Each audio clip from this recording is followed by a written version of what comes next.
Good morning. तो आज हम लोग पढ़ने वाले लेक्चर नंबर 3 और chapter number 11 thermal properties of matter. तो 11 चैप्टर का जो थियरिकल मैंने बताया था आपको लास्ट लेक्चर में कि दो थियरी बाकी है और उसके रिलेटेड एक इलस्ट्रेशन है और एक्सरसाइज का लास्ट वाला एग्जाम्पल है। हालांकि जितने भी एग्जाम्पल एक्सरसाइज के थे जो मैंने दो लास्ट लेक्चर में आपको करवा दिए, 11.1 to 15 तक करवाए थे और एक चाइल्ड बॉडी वाला था जो डिहाइड्रेशन वाला, वो भी एग्जाम्पल मैंने आपको करवा दिया। उस हिसाब से एक्सरसाइज में देखा जाए तो सारे एग्जाम्पल खत्म हो चुके हैं, सिर्फ एक एग्जाम्पल बाकी है लास्ट वाला, वो भी थियरिकल जो थियरी बाकी है उसके रिलेटेड है, जैसे कि न्यूटन कोलिन लॉ के रिलेटेड है, तो वो भी कर लेंगे। तो थियरिकल बात करते हैं तो मैंने आपको पढ़ाया था लास्ट में कैलोरीमीटर का काम जो था, कैलोरीमीटर कैसा डिवाइस है जो हीट मेजर करता है। और कैलोरीमीटर जो मैंने क्लास पर आपको जब चलवाया था, जब लास्ट में वहां पे मैंने जब से हम छुट्टी पे आए थे, जब मैंने लास्ट में आपको कैलोरीमीटर करवाया था, कैलोरीमीटर के बाद जो टॉपिक्स आप देख सकते हो जिसमें हीट ट्रांसफर का टॉपिक आता है। हीट ट्रांसफर होती है one place to another place, किस तरीके से उसकी 3 तरह की अलग अलग प्रोसेस होती है। जैसे कि मैंने आपको बताया था हीट ट्रांसफर किस तरीके से होती है, हीट कंडक्शन से भी होती है और हीट कन्वेक्शन से भी होती है या रेडिएशन से भी होती है। जैसे मैंने बैग वाला एग्जांपल आपको दिया था क्लास में कि बैग अगर पहुंचाना है पूरे क्लास में तो किस तरीके से यहाँ से वहां किस तरीके से ट्रांसफर करते हैं, वो पूरा हीट ट्रांसफर का टॉपिक आपको मैंने एग्जाम्पल से बताया था। ठीक है, हालांकि मैं आपको बता दूं कि जो सिलेबस कट किया गया उसमें ये सब कुछ कट हो चुका है, जैसे हीट रेडिएशन, हीट कंडक्शन और हीट कन्वेक्शन, तीनों टॉपिक कट हो चुके हैं। अब इस चैप्टर में जो टॉपिक बाकी रहते हैं, आज का लेक्चर ऐसे मान लो लास्ट लेक्चर है इस चैप्टर नंबर 11 का, थर्मल प्रॉपर्टीज ऑफ मैटर का लास्ट लेक्चर है, जिसमें हमें 2 टॉपिक पढ़ना है। सबसे पहला टॉपिक है black body radiation. Black body radiation,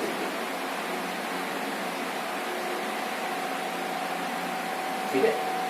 और उसके बाद एक थियरी लास्ट में हमें पढ़ना है Newton's law of cooling, Newton's cooling law. 2 theory बाकी चैप्टर की खत्म। पहले ब्लैक बॉडी रेडिएशन की बात करते हैं। तो सबसे पहले मैं आपको ये बता दूं ब्लैक बॉडी है क्या।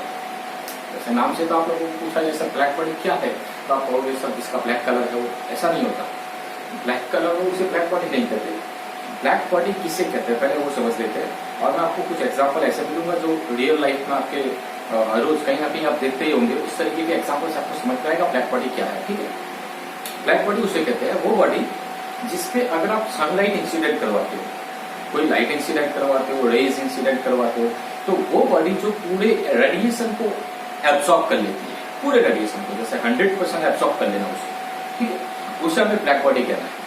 उस बॉडी को हम क्या कहेंगे, ब्लैक बॉडी कहेंगे। या तो उसकी डेफिनेशन थोड़ा चेंज करो, तो ऐसे मान लो कि अगर कोई बॉडी ऐसी है, अगर उसे मैं हीट देता हूँ, कोई फ्लैम से टेम्परेचर देता हूँ, तो उस टेम्परेचर की वजह से उसके अंदर जितनी भी हीट थी या रेडिएशन थे वो एमिट हो जाते हैं, 100% एमिटेड हो जाते हैं वो, तो फिर भी उसे हम ब्लैक बॉडी कहेंगे। तो इन शॉर्ट अगर मैं आपको कहूं तो इसे इतना कहेंगे, अगर बॉडी 100% एब्सॉर्प्शन कर लेती है या 100% एमिशन करती है, रेडिएशन एमिट करती है, उस बॉडी को हम ब्लैक बॉडी कहेंगे। यहाँ पे ब्लैक बॉडी का मतलब ब्लैक कलर की बॉडी होना ऐसा कोई मीनिंग नहीं है उसका। आप लाइट इंसिडेंट करवाते हो, 100% एब्सॉर्प्शन हो जाना लाइट का, वो ब्लैक बॉडी होती है। या उसमें से लाइट का 100% बाहर निकल जाना रेडिएशन का, उसे ब्लैक बॉडी कहते हैं। ठीक है, तो ब्लैक बॉडी की ये डेफिनेशन है। अब ब्लैक बॉडी की डेफिनेशन तो ठीक है आपको समझ में आया, लेकिन एक साइंटिस्ट था जिसने एक फॉर्मूला दिया, जिसे साइंटिस्ट को हम क्या कहते हैं, Wien's displacement law, Wien's displacement law. और ये साइंटिस्ट था जो वीन नाम का साइंटिस्ट जो था, उसने डिस्प्लेसमेंट लॉ दिया। वीन्स लॉ कहोगे तब भी चलेगा। उसका कुछ फॉर्मूला इस तरीके से था, lambda m into T is equal to constant. Lambda m into T is equal to constant. Lambda क्या है, ये क्या है लैम्डा, लैम्डा को क्या कहते हैं, वेवलेंथ। जो वेवलेंथ के बारे में आपको इससे भी ज्यादा डिटेल में आपको समझना है तो चैप्टर नंबर 15 में आपको पढ़ाऊंगा वेव्स, उसमें वेवलेंथ आएगी। हालांकि यहाँ तो सिर्फ आपको याद रखना है कि संख्या को वेवलेंथ कहेंगे और ये टी जो होता है उसे हम टेम्परेचर कहते हैं। ठीक, तो वेवलेंथ और टेम्परेचर का जो मल्टीप्लिकेशन है वो कैसा रहता है, कांस्टेंट रहता है। ये मींस डिस्प्लेसमेंट लॉ।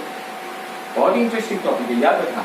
ये लॉ से हम कह सकते हैं कि wavelength inversely proportional to temperature of body. Body के टेम्परेचर की इनवर्सली प्रोपोर्शनल है वेवलेंथ। इसका मतलब कि अगर टेम्परेचर इंक्रीज होगा तो वेवलेंथ डिक्रीज होगी, और अगर टेम्परेचर डिक्रीज होगा तो वेवलेंथ इंक्रीज होगी। ये वो होता है व्हील्स लॉ। आप कहोगे सर इससे ब्लैक बॉडी के क्या लेना देना व्हील्स लॉ से? ब्लैक बॉडी और व्हील्स लॉ इन दोनों को मिलाते क्यों हो, इससे क्या मतलब है? तो मैं आपको थोड़ा एग्जांपल से भी बता दूंगा। जैसे कि मान लो ये एक ब्लैक बॉडी, जिसे हम क्या मान लेते हैं ब्लैक बॉडी, एक ब्लैक बॉडी, ओके। उस पर यहाँ पे मैंने एक छोटा सा होल कर दिया ऊपर भी, समझ लो, तो छोटा सा होल कर दिया, थोड़ी स्पेस रखी हुई ऊपर, छोटा सा एक होल कर दिया, एक ब्लैक बॉडी थी उसमें ऊपर छोटा सा होल कर दिया। और मैंने क्या किया, यहां से लाइट को इंसिडेंट करवाया अंदर की तरफ। क्या इंसिडेंट करवाया? लाइट। मैंने लाइट को इंसिडेंट करवाया। अब मैंने रेडिएशन इंसिडेंट करवाई, लाइट इंसिडेंट करवाई उस बॉडी के अंदर, उस होल से। मतलब कि जहां पे जो ब्लैक बॉडी थी पूरी, उसके ऊपर एक छोटा सा होल था, उस होल से मैंने लाइट को इंसिडेंट करवाया। अब जैसे मैंने लाइट अंदर एंटर करवाई तो लाइट अंदर गई, उसके रेडिएशन भी गए, लेकिन कुछ टाइम के बाद मैंने ऊपर से देखा तो मुझे सब ब्लैक दिखाई दी। मतलब मुझे लाइट दिखाई नहीं दी, गई कहाँ, ये रेडिएशन कहाँ चले गए? ये लाइट मैंने जो इंसिडेंट करवाई अंदर जो एंटर करो, लाइट गई किधर? तो ये जो बॉडी दिखाई दे रही है उसकी ये जो वॉल है, वो वॉल क्या करती है, उस रेडिएशन को एब्सॉर्ब कर लेती है, उसके अंदर ले लेती है। मतलब कि आपने जो लाइट इंसिडेंट करवाया था उसे एब्सॉर्ब कर लिया, उस रेडिएशन को, उस हीट को एब्सॉर्ब कर लिया। अब आप ऊपर से चेक कर रहे हो तो आपको सब ब्लैक दिखाई दे रहा है, उसे ब्लैक बॉडी कहते हैं। मतलब आप कहोगे सर लाइट आपने इंसिडेंट करवाया तो लाइट थी, लेकिन लाइट अंदर जितनी भी लाइट जाना था वो चली गई, उसके बाद मैंने चेक किया तो मुझे सब ब्लैक दिखाई दे रहा है। तो लाइट कहाँ चली गई? तो मैंने कहा उस वॉल ने एब्सॉर्ब कर ली उस लाइट को, तो ब्लैक बॉडी ने एब्सॉर्ब कर ली। तो आप कहोगे सर ठीक है कोई बात नहीं। अच्छा ठीक, अब जितनी लाइट आपने इंसिडेंट करवाई इस बॉडी ने एब्सॉर्ब कर लिया, ऊपर से आपको कुछ भी दिखाई नहीं देता, कोई लाइट नहीं, कोई रेस नहीं। तो अगर आपके दिमाग में ऐसा क्वेश्चन होना चाहिए, सर ये लाइट को एब्सॉर्ब कर लिया बॉडी ने, तो क्या वो लाइट अगेन हमें चेक करना हो, ये रेडिएशन गई हमें अगेन चेक करना है, तो हम क्या कर सकते हैं?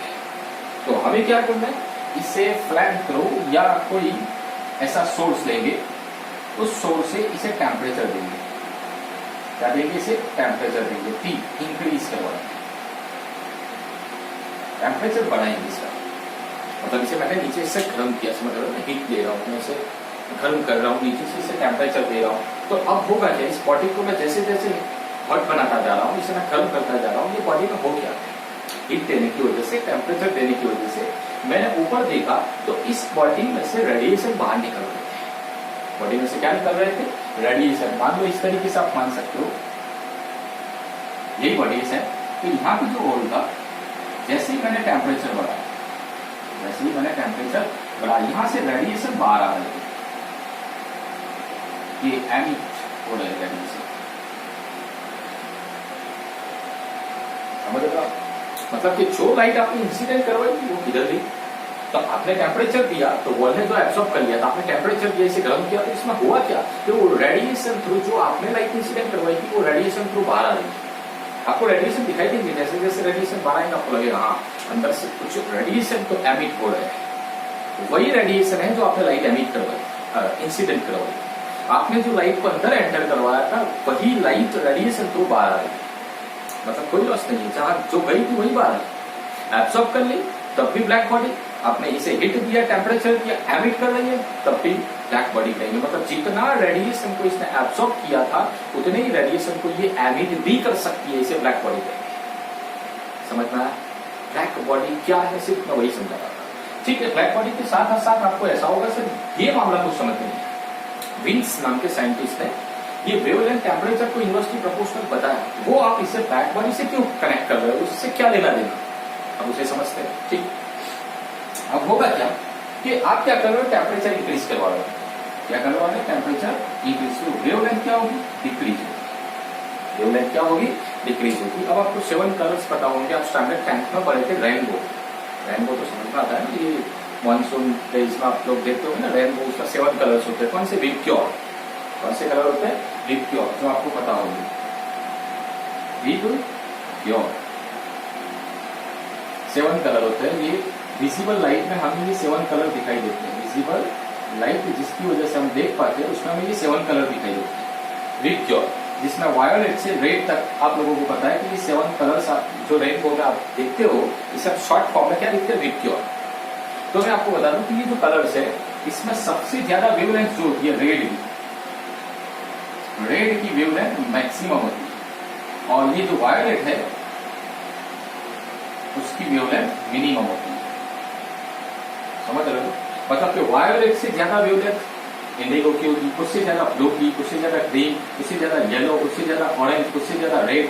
मतलब कि वेवलेंथ की मानिए आप मान लो कि इंक्रीज हो रही है वेवलेंथ तो रेड की तरफ, और डिक्रीज हो रही है तो वायोलेट की तरफ। तो वेवलेंथ सबसे ज्यादा रेड की और सबसे कम वायोलेट की। समझ रहे हो? कलर्स को आपको ये चीज इंटरेस्टिंग कब लगेगी, जो मैं रियल लाइफ में आपको जो एग्जाम्पल एवरीडेज आप जो देखते होंगे ना, इस तरीके का एग्जाम्पल मैं देता हूँ कितने बार। अभी मान लो ये 7 कलर्स है, सबसे ज्यादा वेवलेंथ रेड की है, सबसे कम वायोलेट की, और जैसे वायोलेट से रेड की तरफ आओगे वेवलेंथ इंक्रीज होगी, रेड से वायोलेट की तरफ जाओगे डिक्रीज हो रही है, कोई बात नहीं। अब टेम्परेचर आप बढ़ा दो बॉडी का आपने टेम्परेचर बढ़ाया तो रेडिएशन एमिट हुआ।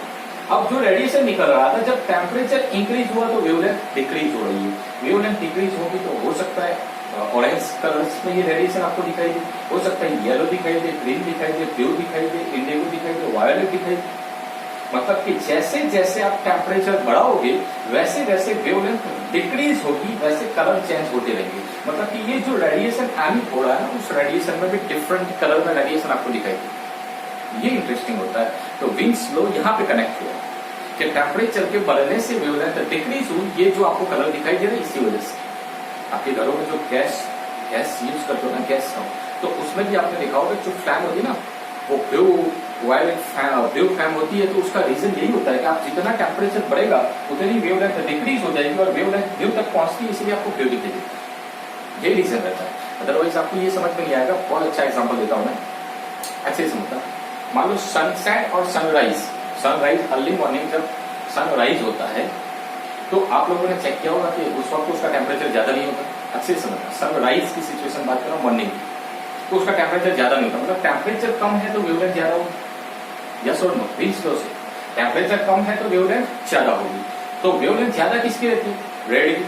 तो रेडिश टाइप आपको सन दिखाई देता होगा अर्ली मॉर्निंग में। आपने देखा जैसे सनराइज होता है आपको रेडिश कलर टाइप दिखाई देता है। उसका रीजन यही रहता है कि टेम्परेचर लो है तो वेवलेंथ ज्यादा है, और वेवलेंथ ज्यादा इसीलिए कलर रेडिश दिखाई देता है। अच्छा ठीक है। जैसे जैसे सनराइज मतलब जैसे जैसे सन ऊपर आता है, वैसे तो रोटेट तो अर्थ करती है, थोड़ा कंफ्यूज मत हो जाना, मैं पूरा फिजिक्स उस तरीके से नहीं पढ़ाता। मैं अभी सन की बात कर रहा हूँ तो मान लो कि वो जा रहा है, हालांकि जाता हम रहे, रोटेट तो अर्थ कर रही है। अभी इस एग्जाम्पल लेकर ऐसे मान लो कि वो आ रहा है, ठीक है। तो सन राइज हुआ तो सन अर्ली मॉर्निंग में देखा टेम्परेचर कम था तो वेवलेंथ ज्यादा थी, तो रेडिश कलर दिखाई दिया, रेड कलर दिखाई दिया। जैसे जैसे सन ऊपर आ रहा है क्या उसका टेम्परेचर बढ़ रहा है? वो तो आपको पता चल रहा ही होगा, ठीक है सर। टेम्परेचर बढ़ रहा है, टेम्परेचर बढ़ेगा तो वेवलेंथ डिक्रीज होगी। तो आपने देखा होगा जैसे जैसे ऊपर आएगा वैसे वैसे कलर ऑरेंज दिखाई देगा, थोड़ा ऑरेंज दिखाई देगा। फिर जैसे ही 2 बजे या 12 बजे तक जैसे ऊपर की तरफ आ जाता है तो आप लोगों को पता है कि टेम्परेचर अभी तो इधर है, वैसे तो आप लोग पता है 46-47 डिग्री सेल्सियस टेम्परेचर हो जाता है। अब टेम्परेचर इतना ज्यादा हो गया तो वेवलेंथ तो बहुत कम हो जाएगी। तो वेवलेंथ कम हो गई तो रेडिश से ऑरेंज तक दिखाई दिया, फिर येलो तक आया। मतलब जैसे ही सन ऊपर आया जब उसका टेम्परेचर मैक्सिमम हुआ तब आपको येलो कलर में दिखाई दिया, रेड ऑरेंज येलो तक आया। अब आप कहोगे सर कि येलो तक तो आया, ग्रीन तो दिखता नहीं है, ब्लू नहीं दिखता, इंडिगो नहीं दिखता, वायलेट ऐसा कलर होता सन का तो कितना अच्छा लगता। ऐसा कुछ नहीं होने वाला। ये जब सन राइज हुआ तो वहां से रेड कलर से ऑरेंज तक गया, येलो तक गया, तो टेम्परेचर इंक्रीज हो रहा था इसलिए वेवलेंथ डिक्रीज हुई, येलो तक आया। अब मान लो जब ये सन सेट की तरफ जाएगा तो सन जब नीचे की तरफ जाएगा सनसेट की तरफ तो आप लोगों को टेम्परेचर डिक्रीज होगा। अब टेम्परेचर डिक्रीज होगा तो अगेन वेवलेंथ इंक्रीज होगी, मतलब येलो से फिर वापिस आना पड़ेगा आपको, फिर ऑरेंज, और अगेन सनसेट टाइम आपको रेडिश दिखता है, कलर दिखाई देता है। आपको समझना है? तो टेम्परेचर की वजह से टेम्परेचर जितना इंक्रीज हुआ उतना ही वेवलेंथ डिक्रीज हुआ, तो येलो तक ही आया। फिर अगेन टेम्परेचर डिक्रीज हुआ तो उतनी ही वेवलेंथ इंक्रीज हुई, तो फिर रेडिश तक आ गया। मतलब फिर रेड ऑरेंज येलो तक गया, फिर अगेन ऑरेंज रेड तक आया। मतलब सनराइज टाइम को या सनसेट टाइम को, दोनों टाइम पे आपको रेडिश कलर दिखाई दे रहा है सन का। ये इसी वजह से दिखाई दे रहा है वेवलेंथ की वजह से। यहाँ पे मीन्स वो इंपॉर्टेंट आपको समझ में आएगा, ठीक है। इंपॉर्टेंट क्यों है, यही रीजन से। ये रियल लाइफ का एग्जांपल था। तो आई होप कि आपको समझ में आएगा ब्लैक बॉडी किसे कहते हैं ब्लैक बॉडी वो है जो रेडिएशन को टोटली एब्सॉर्ब कर लेती है, और ब्लैक बॉडी वो है जो टोटली एमिट भी कर देती है। और ब्लैक बॉडी से विंड स्लो कनेक्टेड क्यों है? क्योंकि वो टेम्परेचर और वेवलेंथ को साथ में जोड़ रहा है कि टेम्परेचर के बढ़ने की वजह से वेवलेंथ डिक्रीज हो जाती है, कम हो जाती है, और टेम्परेचर कम होने की वजह से वेवलेंथ बढ़ भी सकती है। तो ये था ब्लैक बॉडी रेडिएशन वाला टॉपिक जो थियरी आपको मुझे पढ़ाना था। आप कहोगे सर ये ब्लैक बॉडी क्या है, तो इसका एग्जाम्पल क्या है? तो रियल लाइफ में 98% ब्लैक बॉडी लैम्प सोल्ट को भी कहते हैं, लैम्प सोल्ट को 98% ब्लैक बॉडी कहते हैं। और 100% ब्लैक बॉडी जैसे कि किसे माना जाए, तो मैं एग्जांपल दे सकता हूँ, सन को आप मान सकते हैं। जैसे वो तो येलो कलर में होता है, अगर ब्लैक बॉडी ब्लैक कलर होता तो उसे ब्लैक बॉडी थोड़ी ना कहते। सन को ब्लैक बॉडी कह सकते हैं, लेकिन सन को ब्लैक बॉडी तब कह सकते हो जब उसका टेम्परेचर 6060 केल्विन हो। तब कितना टेम्परेचर होना चाहिए? सन का टेम्परेचर 6060 केल्विन, 60 केल्विन मान लो, इतना टेम्परेचर होगा। जब इसका टेम्परेचर इतना होगा तब हम सन को क्या कहेंगे? ब्लैक बॉडी मान लेंगे। तब उसे हम क्या मान लेंगे? Black body. हालांकि इतना टेम्परेचर होता नहीं, जब टेम्परेचर होगा तब की बात। आप नॉर्मली अभी मान लो कि 46 डिग्री सेल्सियस होता है टेम्परेचर, नॉर्मली अभी इधर का टेम्परेचर 46-47 रहता है। उसे आपको कैलोरी में मेजर करना चाहते हो तो 46 + 273 कर लो। तो 46 + 273 मतलब 300 के आसपास कुछ होगा कैलोरी में, इतना होता है। तो ऐसी सिचुएशन है हमारी, कैलोरी में 300 कैलोरी की बात कर रहा हूँ। ये कितना कैलोरी बता रहा है? 60 कैलोरी, 6000 कैलोरी की बात कर रहा है, तब जाके ये ब्लैक बॉडी बनेगा। आप कहोगे सर ये सन ब्लैक बॉडी क्यों है? क्योंकि वो जितना भी रेडिएशन उसके अंदर है, इतने टेम्परेचर पे वो सारा रेडिएशन वो एमिट कर सकता है। मैंने पहले बताया कि जो बॉडी टोटली एमिट करे या टोटली एब्सॉर्ब करे, तो सन टोटली रेडिएशन को एमिट कर सकता है, इसीलिए उसे ब्लैक बॉडी कहते हैं। वो भी इतने टेम्परेचर में ही कहा जाएगा, ठीक है। और ये फॉर्मूला याद रखना, 12th साइंस का भी काम में लगेगा। विंड स्लो क्या है उसका रिलेटेड ये वेवलेंथ और टेम्परेचर का फॉर्मूला मैं आपको चैप्टर नंबर 8 में 12th साइंस में 3rd सेमेस्टर में चैप्टर नंबर 8 में उस वक्त मैं आपको पढ़ाऊंगा। अगेन ये रिक्वायर वहां पे रहेगी इसकी, तो आपको अच्छे से समझना होगा ब्लैक बॉडी रेडिएशन क्या है। थोड़ा आगे बढ़ जाते हैं, ठीक। अब मान लो किसी बॉडी में से रेडिएशन एमिट हो रहा है, एनर्जी जो रेडिएशन एमिट हो रहा है, जैसे मान लो कि ये रेडिएशन एमिट हो रहा है, तो रेडिएशन एमिट कंटिन्यूस हो रहा है, तो उसकी कुछ एनर्जी होगी। तो कितनी एनर्जी होगी उसका भी फॉर्मूला मिला, जिसे एक दो साइंटिस्ट और थे, उनका नाम था Stefan Boltzmann. Stephen Boltzmann constant या स्टीफन बोल्ट्जमैन दो। अब ये दो साइंटिस्ट थे, स्टीफन बोल्ट्जमैन, इन्होंने एक और लो दिया, किसके लिए? रेडिएशन एनर्जी के लिए, क्योंकि एनर्जी का काम है। अब एनर्जी रिलेटेड हमें पढ़ना है, जैसे कि सर तो एनर्जी का काम क्यों है, तो आपने को अंदर एक ग्राफ दिया है, ब्लैक बॉडी रेडिएशन में आपकी बुक में देख सकते हो, आप एक ग्राफ दिया हुआ है। हालांकि मैं ग्राफ आपको समझाया नहीं है, ग्राफ को इस तरीके से आप देख सकते हो कि जो हीट एनर्जी है, या उसे हम कह सकते हैं इंटेंसिटी भी मान सकते हो आप लाइट की, वो वेवलेंथ के साथ, लैम्डा वेवलेंथ के साथ इस तरीके से चेंज हो रही है। इस तरीके की ग्राफ आपको कुछ दी है।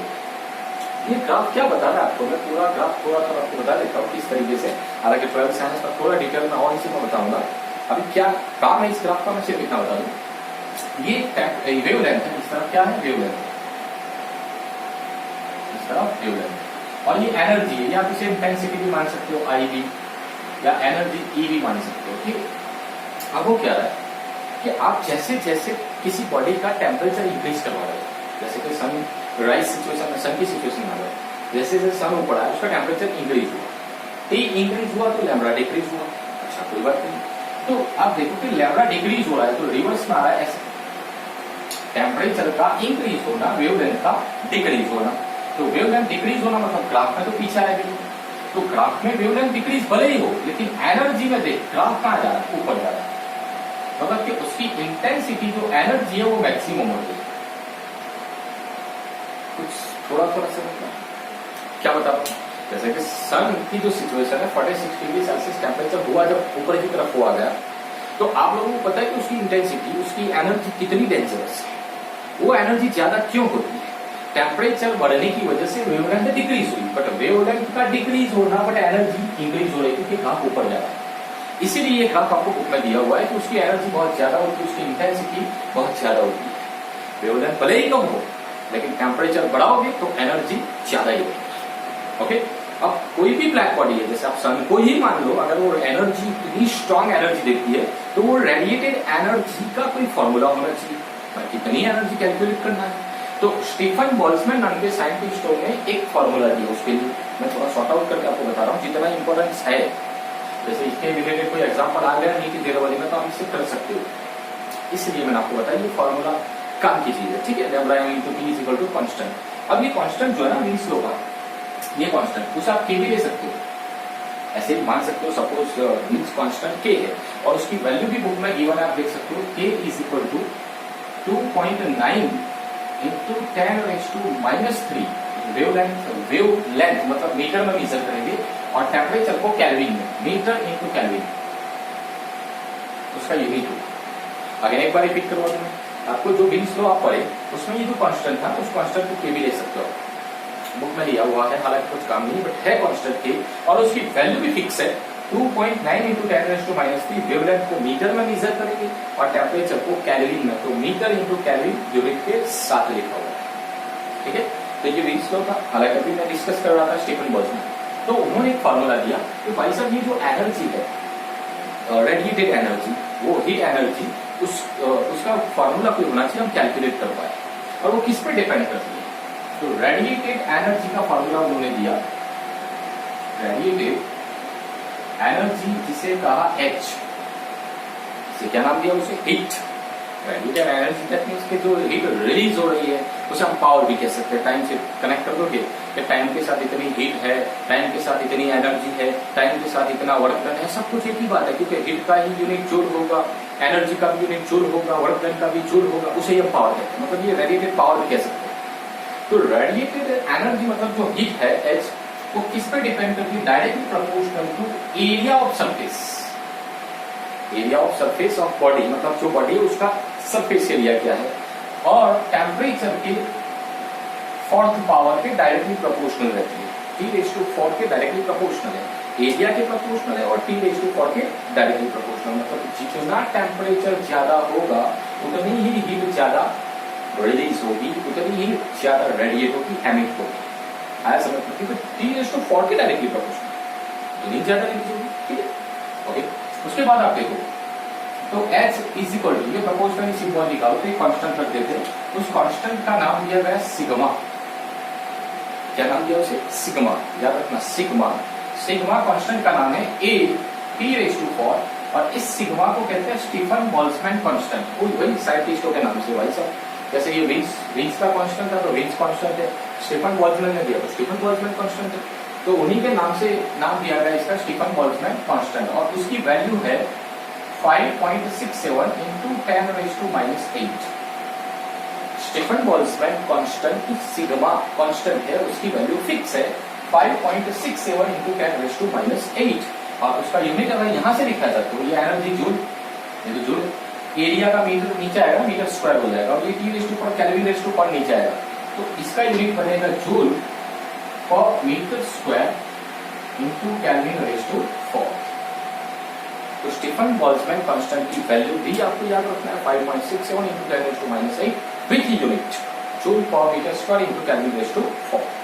ओके, तो ये फॉर्मूला दिया और स्टीफन बोल्ट्जमैन ने रेडिएटेड एनर्जी का, जो एनर्जी रिलीज हो रही थी, जो पावर रिलीज हो रहा था, उसका फॉर्मूला दिया H is equal to sigma A T⁴। इस फॉर्मूला में एक क्वांटिटी ऐसी है जो इनविजिबल है, मतलब है और आपको दिखाई नहीं देती। ओके सर, ये क्या है और दिखाई नहीं दे रही, मतलब क्या, जैसे कि मैं ये फॉर्मूला ऐसे लिख दूं, H is equal to sigma E A T⁴, आप कहोगे सर ये E कहां से आया।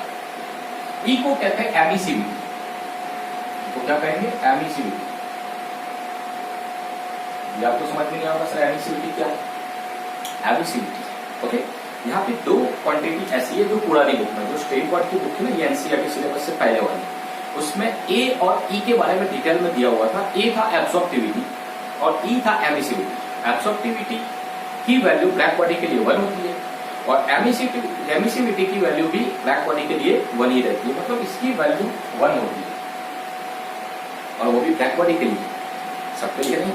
मान लो ह्यूमन बॉडी हमारी बॉडी है, तो हमारी बॉडी के लिए ई की वैल्यू कुछ डिफरेंट है। जैसे बुक में दी हुई आप देख सकते हो 0.97, पेज नंबर 291 पे देखो, लास्ट में पैराग्राफ में दिया हुआ है, पेज नंबर 291 पेज पे लास्ट में दिया हुआ है कि ह्यूमन बॉडी, हमारी जो बॉडी है ना, उसकी जो एमिसिविटी है 0.97 है, 1 नहीं।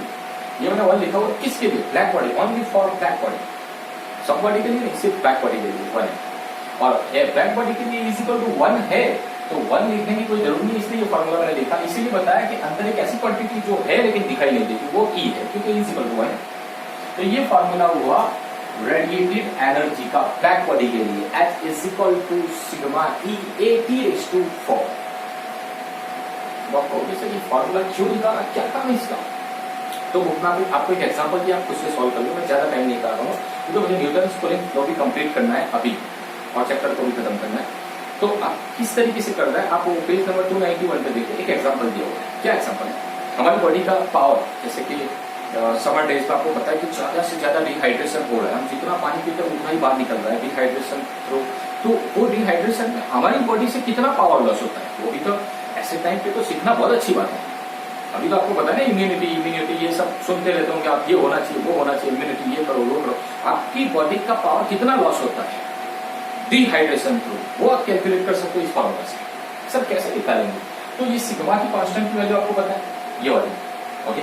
एमिसिविटी आपकी बॉडी के लिए अंदर दी हुई है, तो बुक में आप देख सकते हो E इज इक्वल टू 0.97, कोई बात नहीं। एरिया ऑफ बॉडी, हमारी बॉडी का जो एरिया है, सरफेस एरिया, बुक में आपको दिया हुआ है, चेक कर लो।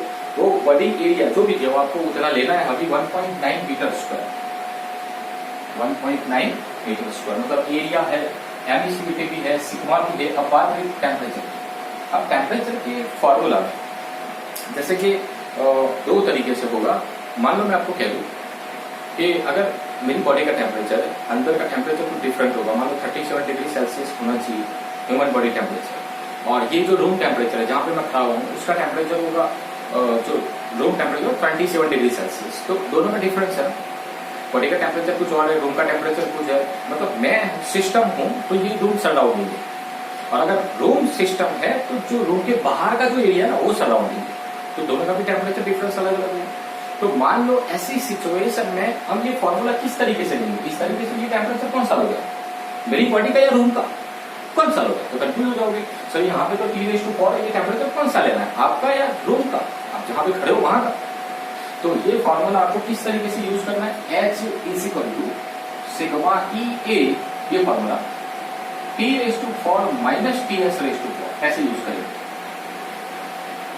अच्छा क्या किया, तो ये जो टेम्परेचर है वो मेरी बॉडी का टेम्परेचर है, और ये TS का मतलब होता है सराउंडिंग टेम्परेचर, मतलब कि रूम का टेम्परेचर।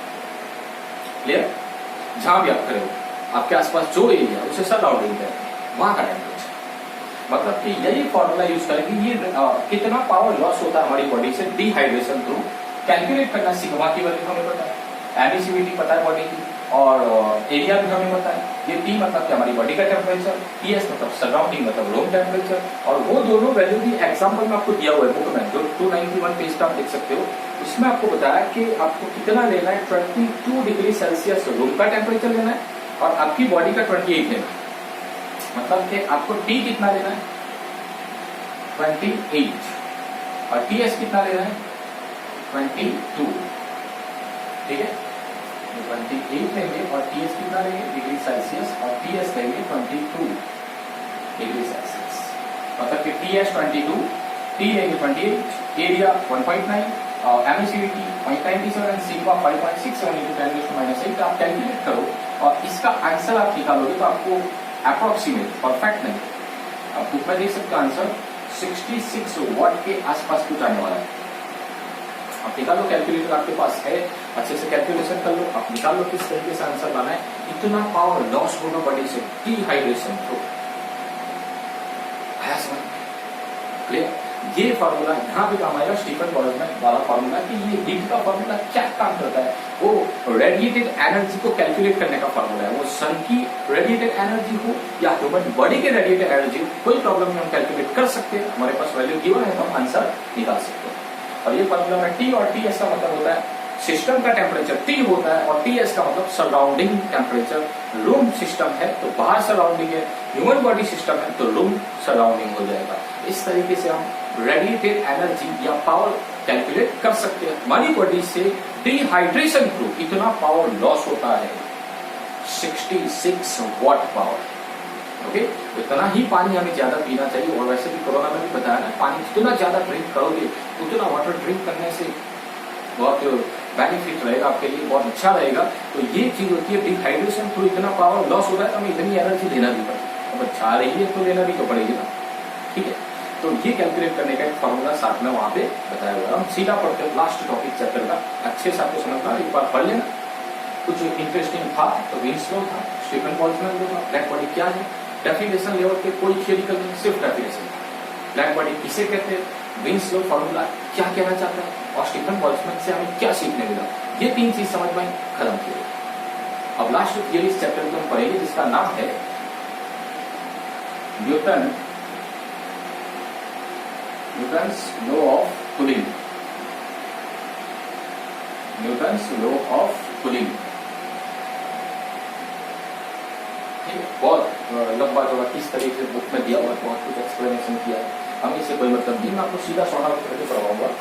मतलब कि जितना हमें इंपॉर्टेंस है नीट जेईई के लिए या कॉम्पिटिटिव एग्जाम, ठीक है, 11 साइंस के एग्जाम जो भी ले रहा है, ठीक है, जो इंपॉर्टेंट 11 साइंस का आपके दिमाग में है वो नीट जेईई लेवल पे है। तो उसके रिलेटेड अगर कुछ पूछता है न्यूटन्स कूलिंग लॉ से, तो वो मैं आपको एक एग्जाम्पल करवा दूंगा, बस वही पूछता रहता है नीट में, तो वो एग्जाम्पल क्लियर हो जाना चाहिए। अभी न्यूटन्स कूलिंग लॉ क्या कहता है और ये लोग क्या बताना चाहता है आपको, मैं उससे पहले एक एग्जाम्पल दे दूं आपको। मान लो कि हॉट टी लेके आया, टी मतलब चाय, गर्म चाय लेके आया। अब गर्म चाय को कोई लेके हमारे क्लासरूम में भी लेके आते थे, आपको पता है कि थोड़ी देर में आपको पढ़ाता रहता था तो कूल हो जाती थी, मतलब कि पीने लायक तो रहती नहीं, चाय ठंडी हो जाती थी, आपको पता है। तो गर्म चाय लेके आया, कुछ देर के बाद ठंडी हो गई, तो उसका रीजन क्या है, मतलब कि जब चाय गर्म लेकर आए थे तो उसका टेम्परेचर ज्यादा था, जैसा उस चाय को हम सिस्टम मान लेते हैं, उस टी को हम सिस्टम मान लेते हैं, और उस चाय को लाकर रखा कहाँ था, रूम में, तो रूम को हम सराउंडिंग मान लेते हैं। तो सराउंडिंग का टेम्परेचर कुछ और था, सिस्टम का टेम्परेचर कुछ और था, लेकिन सिस्टम ने कुछ टेम्परेचर सराउंडिंग को दे दिया, मतलब कि चाय में से कुछ टेम्परेचर, कुछ हीट सराउंडिंग में चली गई, इसी वजह से चाय ठंडी हो गई। और कुछ टाइम के बाद आपको पता चलेगा उसका टेम्परेचर ज्यादा रहता नहीं, तो वो चाय की जो हीट थी, वो टी की हीट, वो गई किधर, सराउंडिंग। अभी रेडी है, समझ पा रहा है। तो चाय हीट लॉस कर रही है, टाइम के साथ लॉस करेगी ना भाई साहब, तो वो हीट लॉस हो रहा है, वो किस पे डिपेंड करता है, टेम्परेचर डिफरेंस पे। किसका टेम्परेचर डिफरेंस, सिस्टम और सराउंडिंग आया। अभी रेडी है, सुन, ये होता है न्यूटन्स लॉ ऑफ कूलिंग। क्या कहते हैं, न्यूटन्स लॉ ऑफ कूलिंग कहते हैं। ओके, तो उसका एक फॉर्मूला है, जैसे मैं आपको बता दूं, हीट लॉस dQ/dt, इतनी हीट लॉस हुई with respect to time directly proportional to temperature difference between system and surrounding. Heat loss by body या heat loss by system with respect to time is directly proportional to temperature difference between system and surrounding. ये हुआ लो, कोई काम नहीं, definition का formula आपको समझना है। ये क्यों क्या है, हीट टाइम के रिस्पेक्ट में क्यों कम हो रही है, हीट लॉस हो रही है, डिक्रीज हो रही है। भाई साहब चाय ठंडी हो रही है, मतलब कि उसकी हीट डिक्रीज हो रही है, उसके अंदर से हीट निकल रही है सराउंडिंग, तो उसका टेम्परेचर भी डिक्रीज होगा। अगर हीट कम हो जाएगी तो टेम्परेचर भी कम होगा, जैसा। तो उस चाय में से हीट डिक्रीज हो रही है विद रिस्पेक्ट टू टाइम, किस पे डिपेंड करके, directly proportional to temperature of system and temperature of surrounding, difference between temperature of system and temperature of surrounding. ये होता है न्यूटन्स कूलिंग लॉ। अब यहाँ पे प्रोपोर्शनली सिंबल निकालोगे तो कांस्टेंट आएगा, dQ/dt is equal to K T minus TS, और ये K कांस्टेंट है, कांस्टेंट कोई भी ले सकते हो उस साइंटिस्ट के नाम से, जैसे विन्स कांस्टेंट था, स्टीफन बोल्ट्जमैन कांस्टेंट था, वैसे ये न्यूटन्स कांस्टेंट है, न्यूटन्स कूलिंग लॉ कांस्टेंट, खत्म, K कांस्टेंट है। ओके, ये क्या है, कांस्टेंट। अब मैंने यहाँ पे इस फॉर्मूला में, यहाँ पे मैं माइनस रखता हूँ, ये माइनस क्यों लिया, मैंने नेगेटिव साइन क्यों रखा हुआ, ये नेगेटिव साइन क्यों लिया, नेगेटिव साइन इंडिकेट्स व्हाट, क्या इंडिकेट करता है, ये इंडिकेट कर रहा है कि हीट डिक्रीज हो रही है, टेम्परेचर डिक्रीज हो रहा है। डिक्रीज होना, डिक्रीमेंट होना, इसीलिए नेगेटिव साइन रखा हुआ है। भाई साहब ये डिक्रीज हो रही है, टेम्परेचर डिक्रीज हुआ सिस्टम का, इसीलिए मैंने नेगेटिव साइन रखा हुआ। तो ये फॉर्मूला बना न्यूटन कूलिंग लॉ का, dq by dt is equal to minus के टी माइनस टी ऐसे लिखना पड़ेगा। अब किसी भी बॉडी के टेम्परेचर में चेंज होना, भाई साहब क्लियर होगा पक्का, क्यों क्या है हिट, ठीक है, टाइम के रिस्पेक्ट में dq by dt का मतलब डेरिवेटिव फॉर्म में लिखा हुआ है, स्मॉल चेंज होना, डिक्रीज होना, किसके प्रोपोर्शनली रहता है, t minus T S temperature difference के, किसके, सिस्टम और सराउंडिंग, चाहे या रूम या मैं या ये रूम कुछ भी, सिस्टम और सराउंडिंग के बीच का टेम्परेचर डिफरेंस।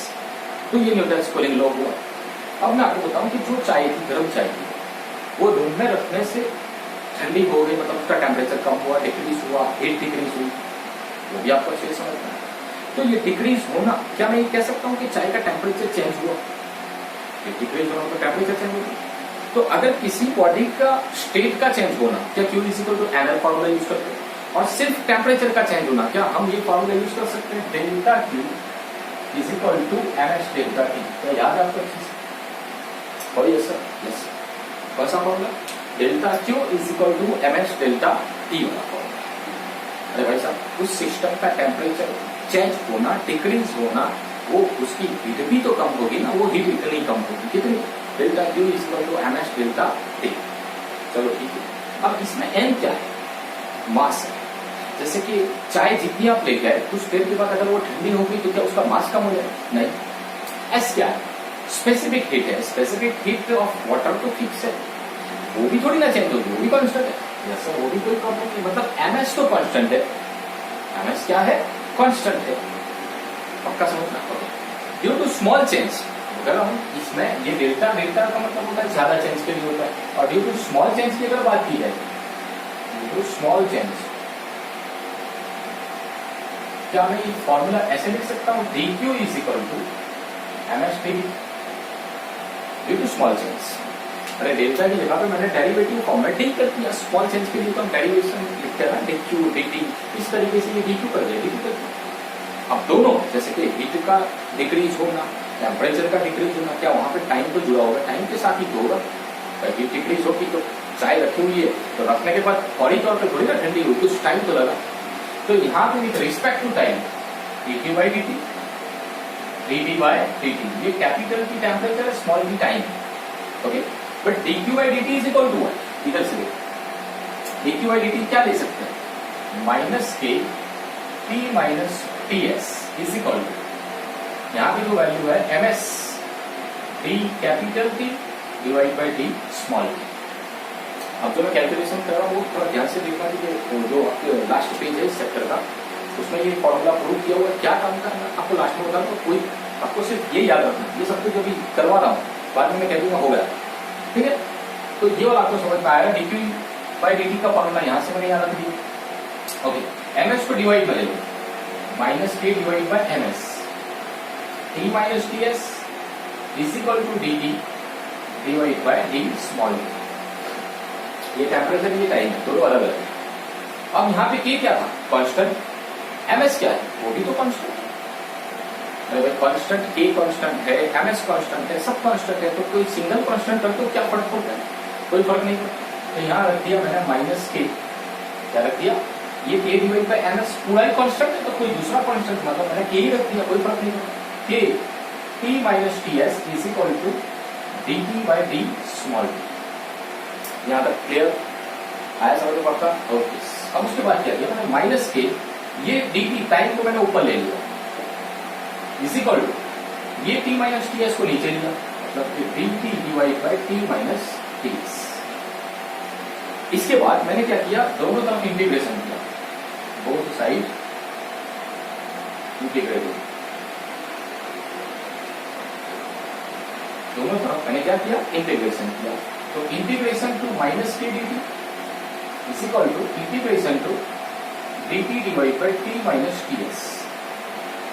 होप आपको समझ में आ रहा होगा, थोड़ा थोड़ा कुछ बहुत कुछ समझ में आया होगा, ठीक। अब यहाँ पे के तो कांस्टेंट था, तो माइनस के कांस्टेंट है, integration to D T is equal to integration to 1 divide by T minus T S into D T. 1 dt का इंटीग्रेशन क्या होगा, t होगा। 1 dt का इंटीग्रेशन क्या होता है, t होता है। तो यहाँ पे हुआ minus k into T is equal to, इस तरफ का जो इंटीग्रेशन है वो कैसे करोगे, 1 बाय एक्स डी एक्स है, तो इसका इंटीग्रेशन क्या होता है, ln x, 1 bye x d x, 1 bye x और x के रिस्पेक्ट में, 1 बाय ये भी तो पूरा टेम्परेचर है ना, 1 ये डेल्टा टी टेम्परेचर है और t के रिस्पेक्ट में ये तो मतलब ln x होगा। तो यहाँ पे हो जाएगा ln t minus T S, क्या हो जाएगा ln t minus T S, इसका इंटीग्रेशन होगा। और ln को अगर आप रिमूव करना चाहते हो, ये सब बातें याद रखना कभी काम में लगेगी, अगर ln आप निकालना चाहते हो तो आपको क्या लिखना पड़ेगा, 2.303 log t minus T S, ln को निकालोगे तो ऐसे लिखा जाएगा। तो बुक वाले ने क्या किया, अब मैं आपको बहुत सारी साइड में क्यों लिखा रहा है, क्योंकि मुझे यहाँ पे लिखा नहीं, क्योंकि बुक ने सब निकाल दिया, शॉर्ट कर दिया सब। आपको याद रखने के लिए आप यहाँ से उतार लेना, नोट कर लेना नोट बुक में कि ये कैसे आया, तो वो मैंने बता दिया। तो बुक वाले ने इसका इंटीग्रेशन क्या लिखा हुआ है, log t minus T s खत्म। तो स्टूडेंट्स डायरेक्टली क्या सोचता है कि sir 1 bye x d x का इंटीग्रेशन हो ln x होता है, भाई साहब ने लॉग डायरेक्टली क्यों लिखा, तो ये वाली चीज थी अब में, लेकिन अगर इसे उठा के यहां से मैं इधर ले लेता हूं तो k के डिवाइड में जाएगी, क्या k कांस्टेंट था, mx भी कांस्टेंट था, तो उसे भी मैंने k लिख दिया। अब k के डिवाइड में कोई कांस्टेंट रखो, कांस्टेंट डिवाइड बाई कांस्टेंट, तो कांस्टेंट ही रहेगा ना। तो 2.303 को इग्नोर किया, लिखा ही नहीं उसने, उसने सीधा ये लिख दिया, ठीक है। और अगर यहां से आप लॉग निकालना चाहते हो तो इस तरफ एक्सपोनेंशियल लगेगा, e रेज़ टू माइनस के t is equal to t minus T s हो जाएगा, e रेज़ टू माइनस के t is equal to t minus T s हो जाएगा। ये मैंने फॉर्मूला प्रूव कर दिया, जो बुक वाले ने थोड़ा डिफरेंट प्रूव किया होगा, बट मैंने प्रूव कर दिया अपने तरीके से। मुझे आपको जो बताना है वो भी आपको बता दूंगा किस तरीके से मैंने ये फॉर्मूला लाया और क्यों लाया। ओके, अब आपको मैं बता दूं कि सर ये फॉर्मूला क्यों लाया। इसके लिए आपको एक प्रैक्टिकल दिया हुआ है उसने बुक में, आप देख सकते हो पेज नंबर 292 पे एक प्रैक्टिकल दिया है उसमें, पेज नंबर 292 पे प्रैक्टिकल है। उस प्रैक्टिकल में उसने बताया कि आप कोई कंटेनर लो, कुछ काम नहीं है, मैं आपको सिर्फ बता देता हूँ। एक कंटेनर लिया या तो वैसे कोई भी ले लिया, उसमें मैंने एक लीड ऊपर एक ढक्कन रख दिया, कोई भी ऐसा एक कंटेनर लिया, उसमें मैंने एक ढक्कन रखा हुआ है, लीड रखा हुआ है, और उसके अंदर ऊपर से मैंने यहाँ से 2 होल किए हुए, एक होल से मैंने अंदर एंटर करवाया ऐसा कोई ऑब्जेक्ट जिससे मैं पानी को हिला सकूं, या स्टीरर नाम दिया उसने, स्टीरर या कोई ऐसा ऑब्जेक्ट जिससे आप पानी को हिला पाओ, एक होल से। और दूसरे होल से उसने एंटर करवाया थर्मोमीटर, दूसरे होल से क्या एंटर करवाया, थर्मोमीटर, ये था थर्मोमीटर। ऐसा कुछ प्रैक्टिकल बताया है बुक में, और इसमें पानी था, क्या भरा हुआ है, पानी। और इस पानी का टेम्परेचर मान लो हाई टेम्परेचर है। अब बुक की लैंग्वेज में बताना और मेरी लैंग्वेज में बताना कोई अलग बात है, क्योंकि मुझे आपको सिर्फ समझाना है, ये प्रैक्टिकल कोई लिखना नहीं है, कोई थियरी नहीं है, कोई कुछ रटना नहीं है, रियल लाइफ प्रैक्टिकल आप कर सकते हो। क्या किया, एक बड़ा सा डिब्बा लिया, उसमें पानी भर दिया, उस डिब्बे के अंदर ऊपर से ढक्कन से 2 होल कर दिए, एक होल से आपने पानी हिलाने के लिए कुछ रखा हुआ है और दूसरे से थर्मोमीटर एंटर करवाया, और जो पानी भरा हुआ था अंदर वो उसका टेम्परेचर ज्यादा था, जैसे 100 डिग्री सेल्सियस आप सपोज कर लो, और इस तरीके से ज्यादा हॉट पानी था, पूरा हॉट वाटर था, तो उसमें गर्म पानी भरा हुआ है। और जैसे ही मैंने इसके अंदर ये स्टीरर रखा हुआ है उसे मैंने हिलाया, और मैंने साथ में क्या किया, एक स्टॉप वॉच ली, स्टॉप वॉच मतलब कि क्लॉक ली, और क्लॉक लेकर मैंने क्या किया, उसे टाइम के साथ देखा, मतलब मैं टाइम को देखा, पानी को हिला, थर्मोमीटर चेक कर रहा हूँ क्या हो रहा है, टाइम देख रहा हूँ, पानी हिलाने से पानी में कुछ जो हीट होगी वो सराउंडिंग में, मतलब कि बाहर की तरफ रिलीज होगी, रेडिएट होती जाएगी, तो पानी थोड़ा थोड़ा ठंडा होता जाएगा, कूल होता जाएगा। तो मैं टाइम देख रहा हूँ, पानी हिला, पानी ठंडा हो रहा है, उसका टेम्परेचर डिक्रीज हो रहा है, वो कहाँ से दिखाई देगा मुझे, थर्मोमीटर से। मतलब मैं घड़ी देख रहा हूँ, वॉच देख रहा हूँ, टाइम के साथ थर्मोमीटर चेक कर रहा हूँ, टेम्परेचर डिक्रीज हो रहा है विथ रिस्पेक्ट टू टाइम। तो मैंने एक ग्राफ ड्रॉ किया, भाई साहब टेम्परेचर चेंज हो रहा है विथ रिस्पेक्ट टू टाइम, वो टेम्परेचर डिक्रीज होते होते इस तरीके से ग्राफ बना, जो ग्राफ कर्व सरफेस में था, कर्व ग्राफ था, ऐसा ग्राफ भी अंदर ड्रॉ किया हुआ है। सर अभी तक कुछ समझ में नहीं आया, तो याद रखना मैथ्स हो या फिजिक्स हो, जहां भी आपको ई दिखता है, ई को कहते हैं एक्सपोनेंशियल, ई का ग्राफ भी ऑलवेज कर्व रहता है, कर्व सरफेस है, ऐसे कर्व।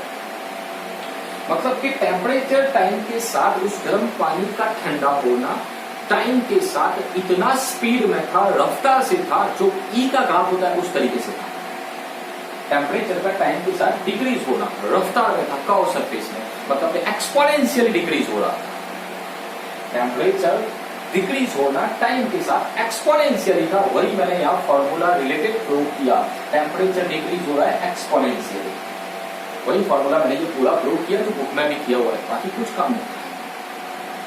तो क्या आपको समझ में आया? ऐसा एक और एग्जांपल भी है, मैं नहीं बताऊंगा, वो करने की कोई जरूरत नहीं है।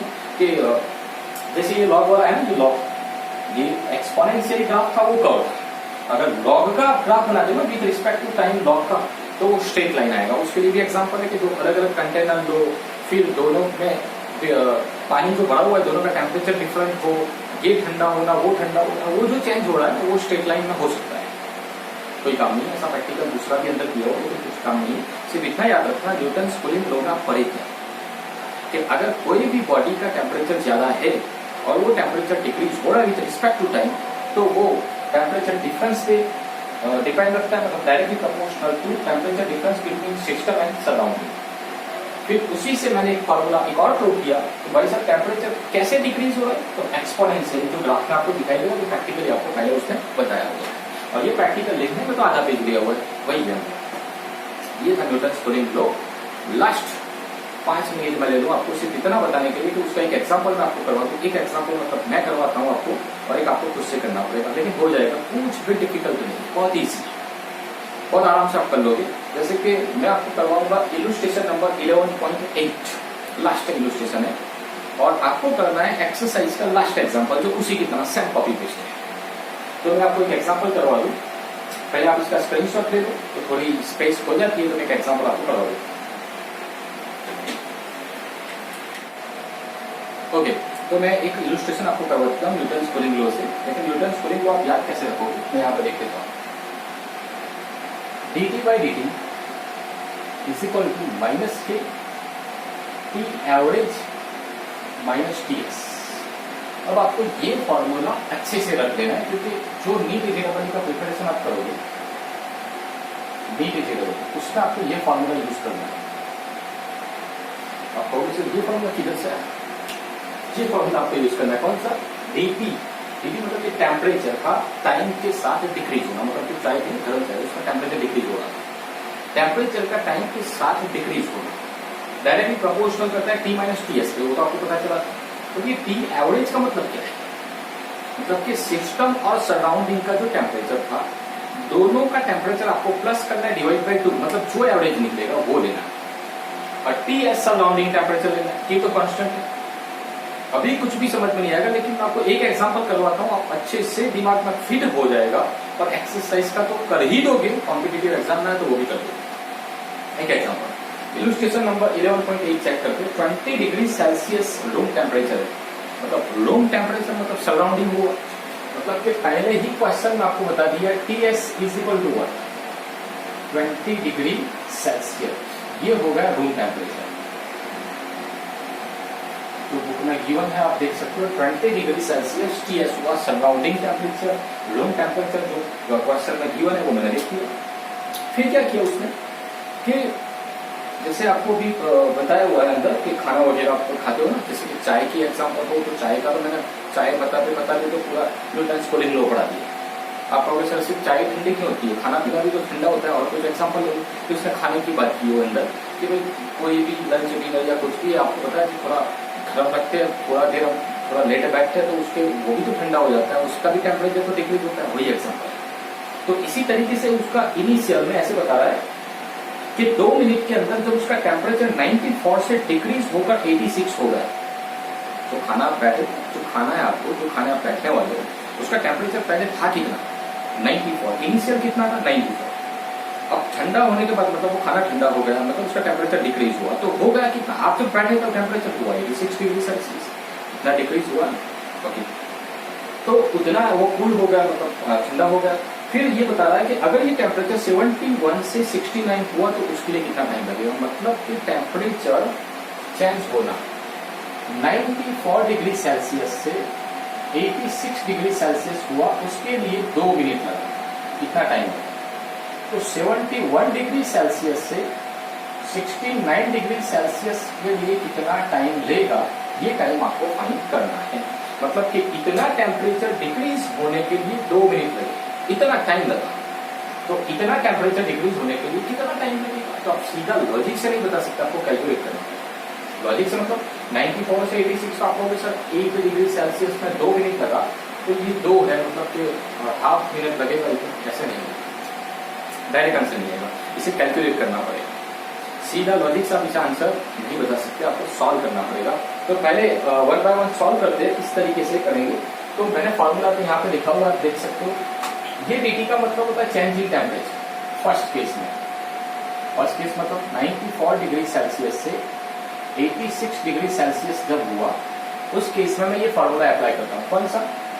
dt by dt is equal to minus के टी एवरेज माइनस टीएस। मैंने फॉर्मूला लिख दिया, देन कोई बात नहीं। अब dt का मतलब क्या होता है? चेंज इन टेम्परेचर, कितना चेंज हुआ? 8, तो समझ रहे हो ना। 94 माइनस 86, मतलब थोड़ा एक स्टेप बढ़ा देता हूँ। 94 माइनस 86 डिवाइड बाई कितने टाइम में? 2 मिनट्स में, तो 2 कर दिया। Is equal to minus K, constant तो दिया नहीं हमको, न्यूटन स्कूलिंग लॉ में कांस्टेंट की वैल्यू कुछ पता ही नहीं है, तो के तो पता ही नहीं। ठीक है, फिर बात करते हैं टी एवरेज। अब एवरेज कैसे निकालोगे? 94 initial plus 86 final divide by 2, ये हुआ average temperature. Minus surrounding temperature कितना लेंगे? 20। तो आई होप कि आपको ये स्टेप अगर समझ में आया तो पूरा एग्जाम्पल भी आया और एक्सरसाइज का एग्जाम्पल भी हो गया। ये समझ में आ गया। ये dt का मतलब क्या? Change in temperature. ये दोनों का difference, dt time, k constant, average plus divide by 2, that surrounding 20, जो भी दिया हो। ओके, अब इसे थोड़ा सॉल्व करोगे तो ये हो जाएगा 8/2 इज इक्वल टू, इस तरफ होगा माइनस के, इधर इन दोनों को प्लस करोगे तो कितना आता है? ध्यान से 180 होगा, डिवाइड बाई 2 मतलब क्या? 90 हो जाएगा, माइनस ये हो जाएगा 20, 90 माइनस 20। तो देख इधर होगा, ये हो जाएगा 2 4 या 8, मतलब हुआ 4 इज इक्वल टू माइनस के, इधर होगा 90 माइनस 20 दैट मींस 70।